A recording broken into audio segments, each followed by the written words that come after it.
Moebius presenta su primer kit con toma de fuerza en 4 versiones. Este es el primer sistema totalmente preparado de origen para funcionar desde el cálido verano del norte argentino hasta la fría Patagonia. Moebius, productos reales, sin renders. Y lo prometido es deuda. Dumas con el Ford Mustang Mach-E en la edición número 103 de Pikes Peak. 2024 King of the Mountain, Le Mans winner. Siren is on and off and away. Ford Performance begins their trek up the mountain in the 103rd running of the Broadmoor Pikes Peak International Hill Climb presented by Gran Turismo. This car is insane, taking what they've learned from the super vans of years past. Even last year, the Supervan was stuck in Section 1 for an additional 20 seconds. It still was king of the mountain. And Dumas begins his ascent to Glen Cove. Here's Jimmy Ford now in Section 2, throttling up, maintaining control of the rear, shifting up through the gears, looking tidy here. Section 1 was good and trending for top of Pikes Peak Open for now.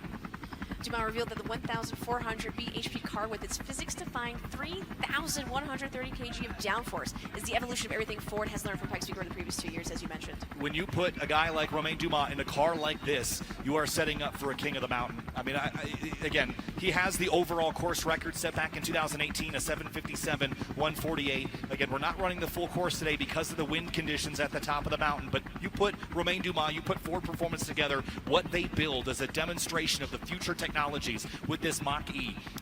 This is such a cool build. You mentioned the horsepower, 1,400 horsepower from these motors in this car. Tons of downforce and a driver that knows how to extract all of it. This is going to be an unbelievable run here for Romain Dumas.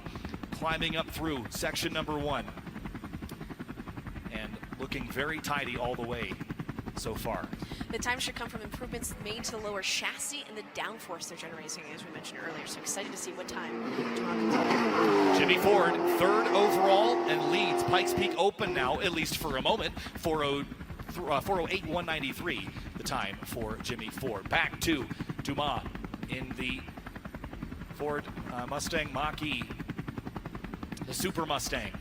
Climbing up past engineers already. We saw that in a previous shot. Now navigating these tighter hairpins where that electric propulsion, even with these big slick tires, it's going to struggle to put down power. So you have to have a gentle foot, know what the limit of grip is. And when you get to the corners, lean on the downforce, lean on the brakes, lean on the regen to make it to the top. This, I mean, again, this could be the fastest time we see all day. There's some other cars that are in the ballpark here, but I think for Dumas, the time that we see in these 2 lower sections is going to be one to chase for the rest of the afternoon. You mentioned it's his 10th year, but also raced in the 24 hours of Le Mans, 24 hours of Nürburgring, 24 hours of Spa, 12 hours of Sebring, Rally Dakar, WRC. All coming together, that experience right now with Ford. And actually the car number is actually a bit of a harkening back to his experience here with Ford. It's his 10th year in the hill climb, but it's his 3rd year working with Ford Performance. So that's where the 310 comes from on his car number here. And again, just listen. I mean, it's like big boys and their toys, right? I mean, it's just like an RC car at full scale with 1,400 horsepower. Unbelievable. Navigating the second section now, and it will just be a moment. And the first section, by the way, 1:29.363, 4 seconds better than the next car. So that was unbelievable as well. Here we see David Donner taking the green flag in the Unlimited with the 2025. ¿Cómo puede ser que un V8 le pueda ganar por casi 5 segundos al Mustang? Primero, el Nova pesaba 900 kilos, el Mustang 1800.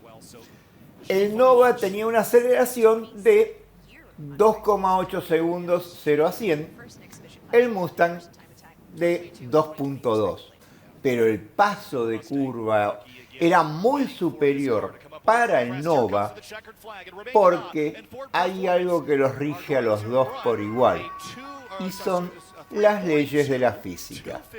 Con una relación peso-potencia de 0,78 en el Nova, el Mustang con tanta electrónica, pero con tantos kilos, tenía 0,79. Acá lo que mandó fue la física. Los dos vehículos tenían prácticamente la misma relación peso-potencia, pero el Nova, al pesar la mitad, transitaba las curvas mucho mejor que el pesado y tosco, aquí abajo, Ford Mustang Mach-E.